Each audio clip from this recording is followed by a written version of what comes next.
Assalamualaikum warahmatullahi wabarakatuh. Berjumpa kembali di channel Perawat Online. Apa kabar teman-teman semuanya? Semoga masih tetap semangat ya dalam mempersiapkan ujian P3K Perawat, baik itu yang mengambil formasi perawat terampil dan formasi perawat ahli pertama. Di kesempatan video kali ini kita akan membahas ya dan membedah soal yang berkaitan dengan kemampuan khusus, lebih spesifiknya berkaitan dengan asuhan keperawatan jiwa. Nah, akan ada 3 topik di sini yang akan kita bahas. Yang pertama ada isolasi sosial, ada efek haloperidol, dan ada perilaku kekerasan. Nah, sebelum kita langsung masuk ke latihan soalnya, bagi teman-teman yang baru menemukan channel ini, jangan lupa klik subscribe dan aktifkan loncengnya supaya teman-teman selalu update video terbaru dari channel Perawat Online. Baik, langsung saja kita mulai untuk latihan dan pembahasan soal mengenai asuhan keperawatan jiwa.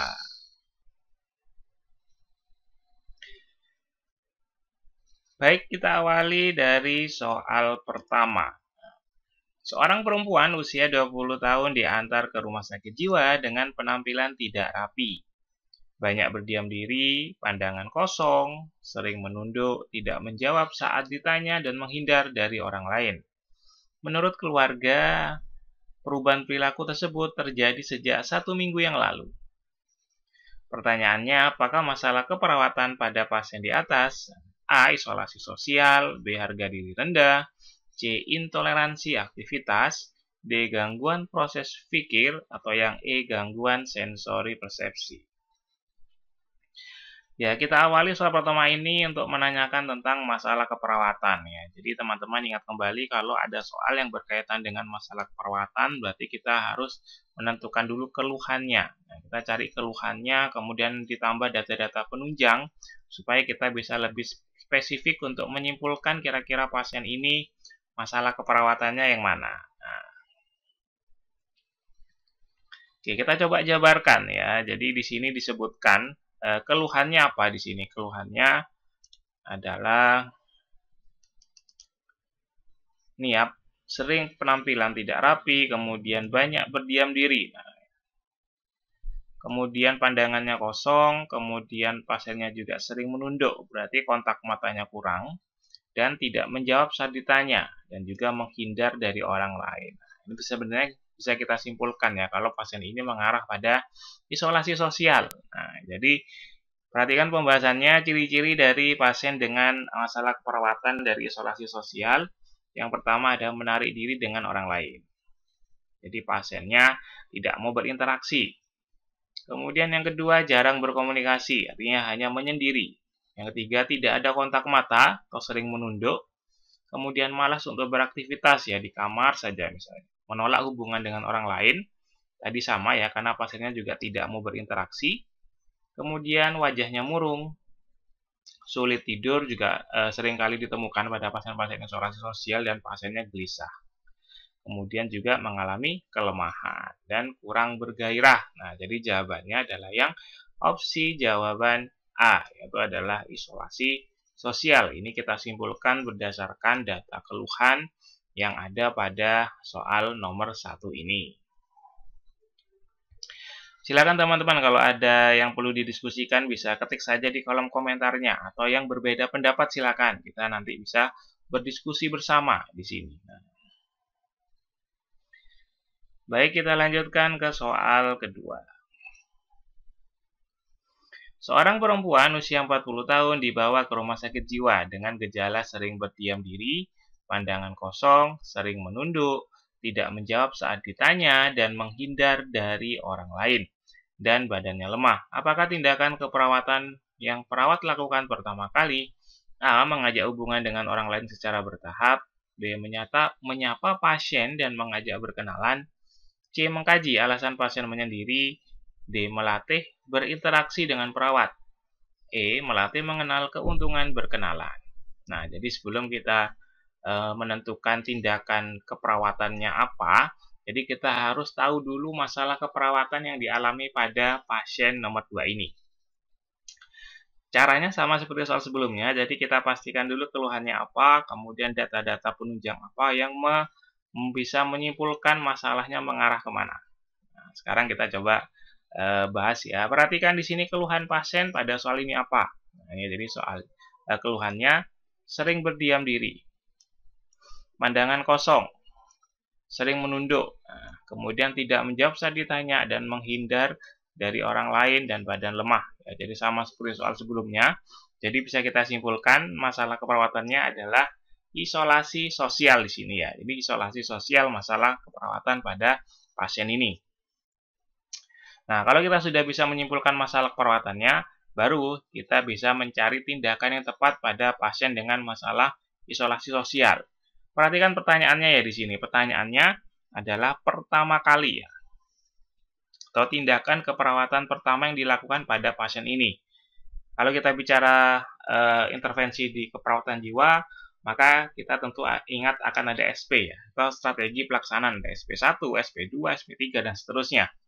Nah, pada pasien dengan masalah isolasi sosial, nah jadi SP-nya, SP pertama yaitu adalah melakukan BHSP tentunya, bina hubungan saling percaya dulu.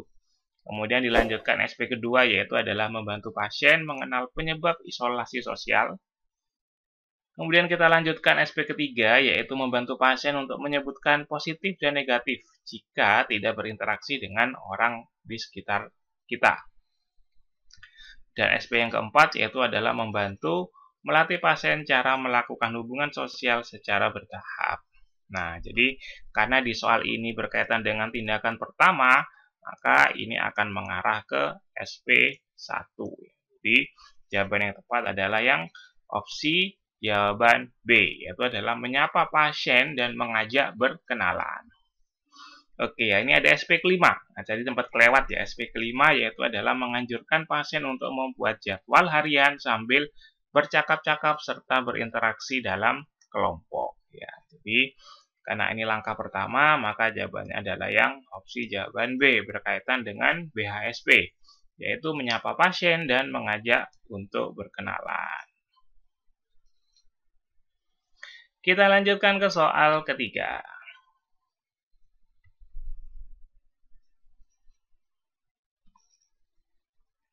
Seorang perempuan usianya 18 tahun dirawat di rumah sakit jiwa dengan gejala suka menyendiri, tidak mau berbicara dengan orang lain.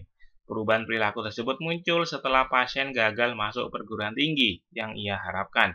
Informasi dari keluarga pada masa kecilnya, pasien kurang mendapat perhatian dari kedua orang tua. Pertanyaannya, apakah faktor predisposisi yang melatar belakangi masalah pasien tersebut? A. Usia remaja, B. Suka menyendiri, C. Gagal masuk perguruan tinggi, D. Tidak mau berbicara dengan orang lain. Atau yang E. Kurangnya perhatian orang tua pada masa kecil. Nah, soal kedua berkaitan dengan faktor predisposisi ya. Kalau kita bicara masalah keperawatan jiwa, kita ingat kembali ada faktor presipitasi, ada faktor predisposisi. Nah, di soal ketiga ini yang ditanyakan adalah faktor predisposisinya. Nah, kira-kira jawabannya yang mana? Nah, sekarang kita bedah dulu apa itu sih faktor predisposisi. Nah, jadi faktor predisposisi sendiri itu adalah faktor resiko yang menjadi sumber terjadinya stres. Yang memicu stres sumbernya apa? Itu adalah faktor predisposisi yang mempengaruhi tipe dan sumber dari individu untuk menghadapi stres, baik yang biologis, psikososial, maupun sosiokultural. Nah, jadi secara bersama-sama faktor ini nantinya akan mempengaruhi seseorang dalam memberikan arti dan nilai terhadap stres atau pengalaman stres yang dialaminya. Beberapa contoh faktor predisposisi misalnya dibagi menjadi tiga ya. Yang pertama berkaitan dengan biologis seperti latar belakang genetik, ini keturunan, kemudian status nutrisi, kepekaan biologis, kesehatan umum, dan terpapar racun. Kemudian yang kedua berkaitan dengan psikologis. Nah, misalnya kecerdasan, keterampilan verbal, moral personal, pengalaman masa lalu, dan sebagainya. Dan yang ketiga yaitu adalah sosiokultural, misalnya berkaitan dengan usia, kemudian gender ya, jenis kelamin, kemudian pendidikan, pendapatan, kemudian juga bisa latar belakang budaya. ataupun ada politik, pengalaman sosial, dan tingkatan sosial. Oke, jadi pada soal ketiga ini, apakah faktor predisposisi yang melatar belakangi masalah pasien? Nah, jadi pasiennya ini kan suka menyendiri, kemudian tidak mau berbicara dengan orang lain. Nah, berarti pasiennya mengalami masalah apa? Yaitu masalah isolasi sosial, ya, lagi-lagi berkaitan dengan isolasi sosial. Jadi apa faktor atau faktor resiko yang menjadi sumber terjadinya stres tadi atau tindakan yang mengarah ke isolasi sosial ini?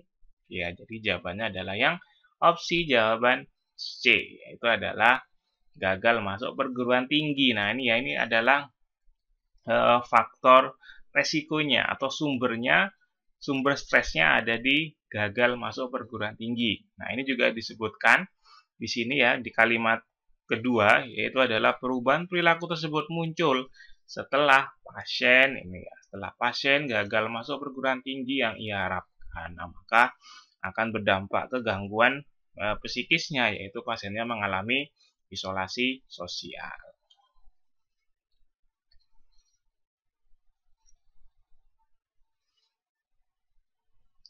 Kita lanjutkan ke soal keempat. Seorang perempuan usia 25 tahun dirawat di rumah sakit jiwa. Sudah 3 hari mendapat terapi haloperidol atau haldol ya biasanya kita kenal. Kemudian saat dilakukan evaluasi, pasien tampak kekakuan otot, kemudian tremor dan wajah seperti topeng.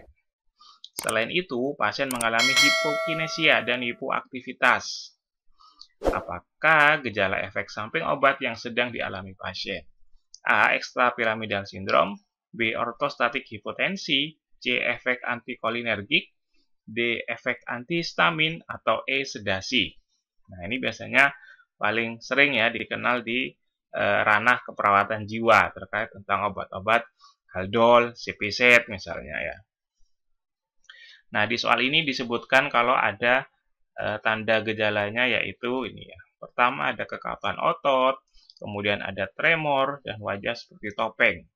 Nah, ini adalah masuk di bagian efek samping dari ekstrapiramidal atau biasanya kita singkat EPS ya, efek samping ekstrapiramidal. Apa saja EPS itu? Nah, yang pertama ada tremor, kemudian ototnya menjadi kaku, kemudian pasiennya mengalami gelisah, kemudian gerakan tiba-tiba, sering tersentak, tidak disengaja pada leher, kepala, lengan tubuh, maupun mata. Kemudian ada akatisia, yaitu adalah sensasi gelisah yang tidak menyenangkan ya. Pasiennya bisa teriak-teriak, gelisah, kemudian adanya Parkinsonisme, yaitu kumpulan gejala yang mirip dengan gejala seperti penyakit Parkinson. Jadi jawabannya adalah yang opsi jawaban A, yaitu ekstrapiramidal sindrom. Nah, ini sangat berkaitan dengan diberikan terapi obat haloperidol.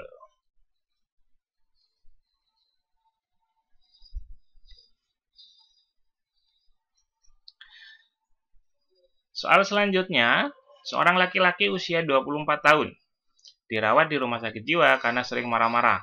Pasien pernah berniat mencelakai diri sendiri.